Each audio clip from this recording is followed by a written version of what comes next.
મારું નામ ફલક ચંદ્રકાંત વસાવા છે. હું 10મા ધોરણમાં ભણું છું વિઝડમ સાયન્સ ગ્રુપમાં અને અત્યારે second trampoline Asian championship Hong Kong China 2026 યોજાયેલી અને હું એમાં પાર્ટિસિપેટ કર્યું હતું અને એમાં ઓલરાઉન્ડ મેં 5th રેન્ક છે મારો. અને એની પહેલાં પણ 2024માં first Asian trampoline championship Hong Kong China યોજાઈ હતી અને ત્યાં પણ મેં પાર્ટિસિપેટ કર્યું હતું અને એમાં મારો 6th રેન્ક હતો. અને નેશનલમાં પણ મારા મેડલ્સ છે, ગોલ્ડ મેડલ છે, સિલ્વર મેડલ છે અને મારી પાછળ જેને મહેનત કરે છે એમને હું આભારી છું.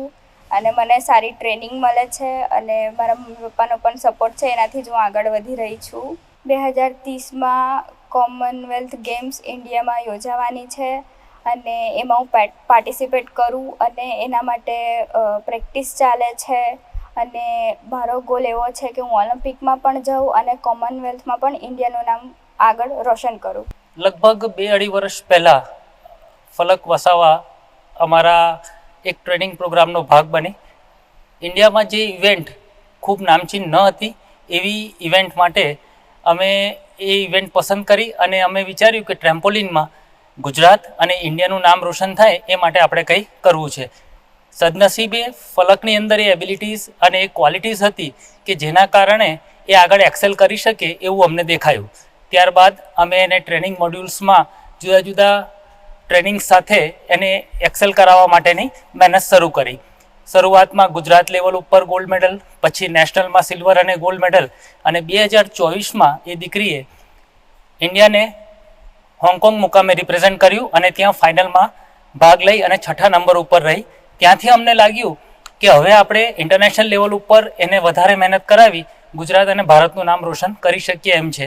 સદનસીબે 2025ના વર્ષમાં એના માતાજી કે જે જાતે જિમ્નાસ્ટિક કોચ છે અને એમણે ઇન્ટરનેશનલ ટ્રેમ્પોલિન એક્ઝામ પાસ કરી અને ઇન્ડિયામાંથી એક માત્ર વુમેન છે કે જેમણે એ એક્ઝામ પાસ કરી. તો અમારી ટ્રેનિંગમાં જ્યારે જજિંગ પોઈન્ટ ઓફ વ્યૂથી અમારે કોઈ અપડેટ જોઈતા હોય ત્યારે એના માતાશ્રીનો અમને ખૂબ સહકાર રહ્યો.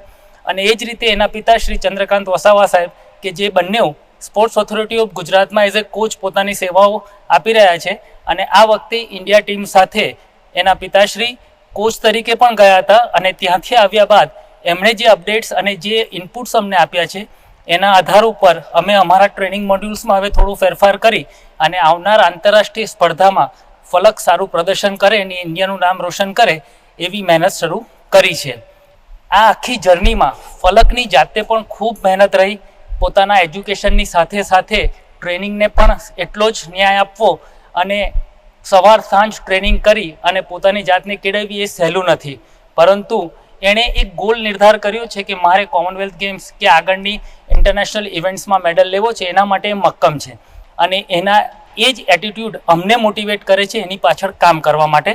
અમારી ટીમ એની પાછળ ખૂબ મહેનત કરી રહી છે અને આશા રાખીએ કે આવનાર આંતરરાષ્ટ્રીય સ્પર્ધાઓમાં એ ખૂબ સારું પ્રદર્શન કરે અને ભારત અને ગુજરાતનું નામ રોશન કરે.